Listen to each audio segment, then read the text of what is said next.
One of the things I can see is that we're not developing a strong enough skill base in Australia to actually take us forward on our own journey as a country.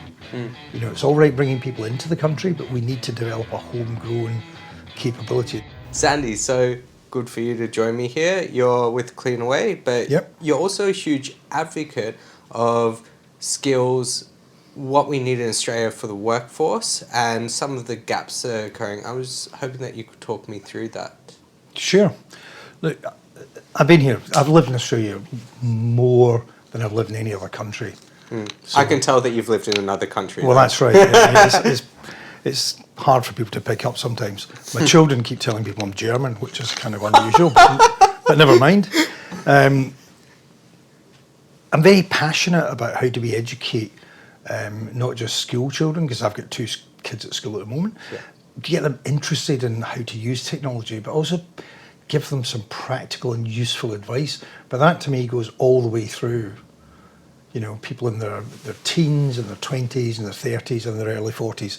Because one of the things I can see is that we're not developing a strong enough skill base in Australia to actually take us forward on our own journey as a country. You know, it's all right bringing people into the country, but we need to develop a homegrown capability. And this isn't an anti-immigration thing in any manner of means. It's about how do we create our own workforce that's IT literate. Yeah. I see a part of the complication, though, the diverse skill sets in IT at the moment. Like when I was in university, I do data science, but you could do statistics, Yep. or you could do computer science, or if you really were ambitious, you could do actuary studies. But that was it. You can now do data science, you can do AI, you can do cybersecurity as its own category. It wasn't its own category 20 years ago. So how do we balance this specialization with what are the skills that we're really lacking? Look, if I'm perfectly honest, I think we're lacking skills in most of the domains that people are working in at the moment. If I look at myself, when I look for people to work with and projects I work on, a lot of base IT work is actually quite boring. It's not very interesting, but it's a bit like maths. If you don't have the foundations, it's very difficult quite often to understand the outcome. And you find a lot of people you work with are really interested in the customer front end, which is very, very important because that's where you interact. But they don't understand how the data in the back end is critical for ensuring that what you do in the front end is effective. And it's the same with AI. People don't know where the data's coming from. They just know they can load up ChatGPT. Now, you could argue, is it important? And I would say in a lot of cases not. But you can make that choice if you understand how it happens. If you don't understand how it happens and it's like a magic trick, it's very difficult for you to make reasoned judgment as being what's the right approach, what's the wrong approach. So I think some of the basics really are, you know, missing in people that come through to work in IT. Yeah, so it's interesting because I try and focus on what's in my control. There's obviously government policy, there's how we educate children, but there's also what happens when they come into the workforce. And it could be things like transparency in terms of when you do a job description, what's that job description actually like? Not making it look too sexy, for lack of a better word. And then how do we mentor and coach them through? Is there something that you find that works for young graduates in terms of getting the enthusiasm or getting the skills up? I think it's an interesting and a really good point you make. In the past, well, and even today, when I'm working with teams, I don't care what they want to do in a lot of respects. So if they are working on an SAP project and they tell me that SAP is boring and they're not interested anymore and they now want to go and do something else, I encourage them to do that. Yes. Because then they'll find what it is they really want to do. And I don't think necessarily we're very good at that. And that's not really mentoring, that's more giving them the opportunity to try things till they find the area that is going to be the area they're going to be interested in. And if it's leaving IT and doing something else, or coming in from IT, I've had lots of accountants and chemists come into IT who've suddenly realised actually they find that quite interesting. It's encouraging people to be flexible and fluid in what they want to do. And that's quite a difficult concept for a lot of management. It's not how they budget. Yeah. I met a tech vendor once that had a very interesting approach to this, is they would sponsor gaming events. Oh, yeah. And they'd go to things like StarCraft competitions and go to relatively young people. Hey, you're really good at StarCraft. You know, defending your premise and playing a bit of counter attack or defense is very similar to the way that cyber teams operate. Is there a way to maybe find something that someone's interested in and link that to an everyday job? No, I think that's great. Great example. I think linking what people are passionate about back to how it's created and how they can build something different is a great way of doing it. Yeah. I mean, I found in one role that I had, a lot of people were really interested in cloud computing, and they would come to me and say, I want to learn Google. I'd say, fine, go and learn Google. We weren't using Google, but fine. It kept them interested. The fact their primary job was actually doing stuff on Azure made no difference. They went off and educated themselves. We paid for the exams. They qualified. And quite often they would come back and say, oh, I'm really interested in AWS now.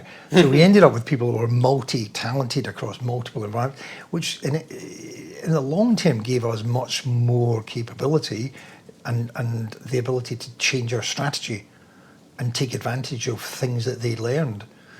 And that was just a consequence of it. It wasn't something that we thought through as an approach.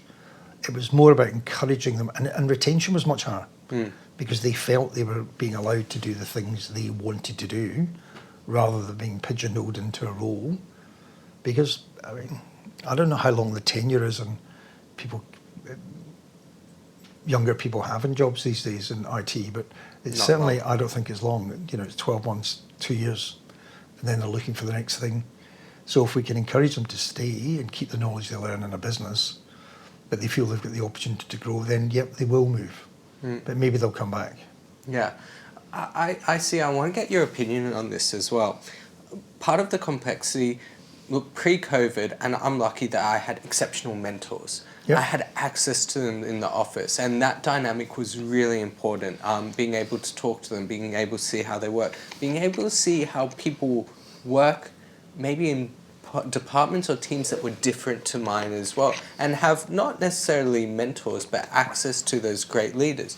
Now with this diversified workforce, hybrid working from home, part-time, I find it must be more difficult for them. And there's also sometimes, not that there's a problem with this, but the communication method is preferred not on the phone, not face-to-face, through email or through chat. And I think, I don't know if it's us that needs to change or if we need to encourage them to maybe take some of those old things that we were doing that really added value to our careers. What are your thoughts? It's probably a combination, to be honest. I don't think you can turn the clock back. Yeah. And I'm not a believer that you can turn the clock back. We've always known that IT people in general, work better in a hybrid environment. We've probably never admitted it, but we've always known it because they have generally worked at home in days, maybe unofficially, but they've done it. We've got an environment where people work in teams. I've sat even prior to COVID where we were having video conferences and everybody was in the office, but they were all sitting on their laptops, So the fact that people are now dispersed to different locations, I don't necessarily think it's a challenge. I think some of and most of the teams I've worked with have been Australia-wide. So I've had people in Brisbane, Sydney, Adelaide, Melbourne, Perth, actually. Not in Darwin, but I did have someone work for me once who was in New Zealand who's joining calls. It's more, I think, the ability to keep people interested and to give them things that they can get done. I saw some of the stuff the New Zealanders did a few years ago, which was task-based working, where they gave someone a task, and once they'd finished it, that was it. They didn't then go, oh, you finished, let's give you another 3 days worth of work. So if they did something that people believed could be done in a week and they did it in 2 days, then the other 3 days, they weren't monitored for it. And I think there's something in that. I think there is something in the, how do you get people to work more effectively, but then don't punish them for being effective? Yeah. I think that would be hard to balance with quality of work, though. I think you have to be able to set tasks or goals that are both reasonable and measurable, and that you're comfortable that they've achieved those standards. And I don't think many people are going to do something that is given to them in 20% of the allocated time. I think most people may end up doing it 20% faster. But I do think if they can do that, then that's great. I mean, it's the same as part-time worker. I've always, thought it was really unfair that when certain employees, generally women, go part-time, they're still expected to do a full-time role. Even Correct. though people say, you're not expected to do a full-time role, don't worry about it.